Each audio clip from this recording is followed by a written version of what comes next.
नमस्कार, प्रणाम सब भोजपुरिया भाई बहन लोगन के, माताजी लोगन के, पत्रकार, कलमकार, संगीतकार, साहित्यकार, समाज सेवी, भोजपुरी क्षेत्र से लेके देश के, संसार के सारा जनप्रतिनिधि, बुद्धिजीवी सबन सबके हम प्रणाम करतानी, नमन करतानी, गोड़ लागतानी।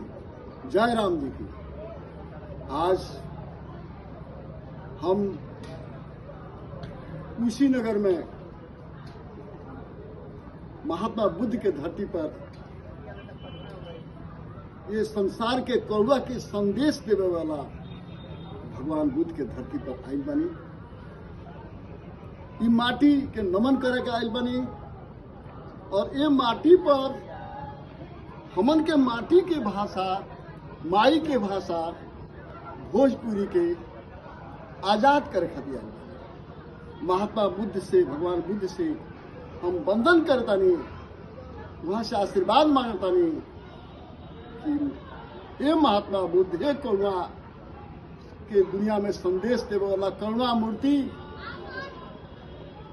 कहिया ले देश में, इस संविधान में हमनी के माई के भाषा, महतारी के भाषा, माटी के भाषा भोजपुरी के संविधान के 8वीं सूची में दर्ज हुई। राउर आशीर्वाद चाहिए। रोवा सब स्नेही, नेही, समाज के शुभचिंतक तमाम लोगन के हम सबके नमस्कार करतानी, प्रणाम करतानी। ये दिसंबर के महीना हो, कार्तिक के महीना हो, कार्तिक के महीना तीर्थन के महीना। भोलानाथ गमरी, श्रद्धेय भिखारी ठाकुर जी, श्रद्धेय गणेश चौबे जी के हम नमन करतानी। महीना में वहां की याद कल जाता। भारत के संविधान में, संविधान के 8वीं सूची में आजादी के 76 वर्ष बीतला के बादों आज ले 8वीं सूची में भोजपुरी के दर्ज ना कल गई। हम प्रगतिशील भोजपुरी समाज के केंद्रीय महासचिव बानी। प्रगतिशील भोजपुरी समाज 1965 के बाद से लगातार भोजपुरी क्षेत्र के 2700 जिला में निरंतर धरना प्रदर्शन, मंच के माध्यम से, साहित्य के माध्यम से, विभिन्न सांस्कृतिक सामाजिक कार्यक्रम के माध्यम से, धरना के माध्यम से अपन मांग करत आ रहा बा। लेकिन आज तक तत्कालीन सरकार से लेके वर्तमान सरकार खाली आश्वासन पर आश्वासन, आश्वासन पर आश्वासन के बूट पिला रहा बा। आज न मान्यता ना मिलल। काल तारीख 11 दिसंबर है। 11 दिसंबर के ठीक 11 बजे 27 जनपद वाराणसी, चंदौली, मिर्जापुर, सोनभद्र, भदोही, संत रविदास नगर, बलिया, गाजीपुर, जौनपुर, आजमगढ़, बस्ती, सिद्धार्थनगर, संत कबीर नगर, पश्चिमी चंपारण, पूर्वी चंपारण, गोपालगंज, सिवान, छपरा, रोहतास, भोजपुर, आरा, भभुआ, कैमूर, बक्सर, सीधी जिलन में एक साथ काल 11 बजे भोजपुरी समाज के नौजवान बुजुर्ग झंडा पताका बंदर के साथ जिलाधिकारी कार्यालय पर दस्तक दी है। 11 बजे काल धरना हुई।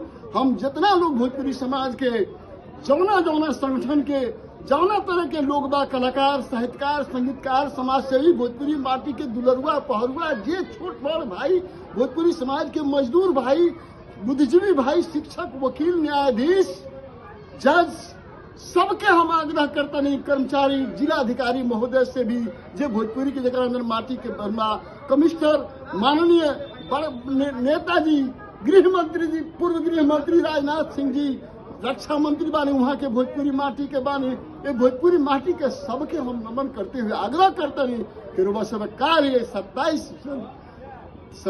11 दिसंबर के 11 बजे जिला मुख्यालय पर रुबा सब अपन सहयोग करी।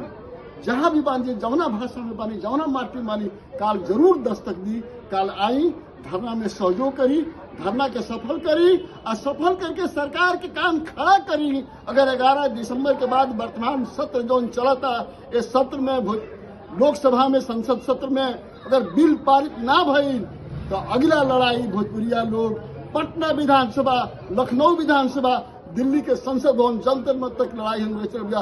आर पार के भोजपुरिया लड़ाई भोजपुरिया बलिदान खातिर तैयार हो गई बा। बलिदान के परंपरा समाप्त हो गई बा। और भोजपुरिया बलिदान करी। ये वीर कुंवर सिंह के धरती है, ये मंगल पांडे के धरती है। ये धरती पर बलिदान के परंपरा जरूरी बा। धन्यवाद। हम सबके प्रणाम करतनी, सबके नमन करतनी, सबके वंदन करतनी, सबके गुहार लगावतनी, सबके निहोरा करतनी। आई सबे धरना में शिरकत करी सबे, सहयोग करी सबे। जाति पात मजहब गोलबाद सम्मान तरह तरह के इज्म, तरह तरह के संकीर्णवाद से ऊपर उठ के गला लगाई। हम उनके कार्यकर्ता बन जा, हम उनके सहयोग करी। हम उनके कोनो माफिया ना है जा, ना पैसा वाला है, ना धन पशु है जा, ना कोनो बड़हन माफिया है जा। हम उनके सिंपल कार्यकर्ता अपना माई के अपना माटी के चला कर जा दुकोदम रुआ सबसे अन्य भी नहीं करतनी, सहयोग करी। आई सबके धन्यवाद। सबके प्रणाम करतानी, सबके नमन करतानी। धन्यवाद।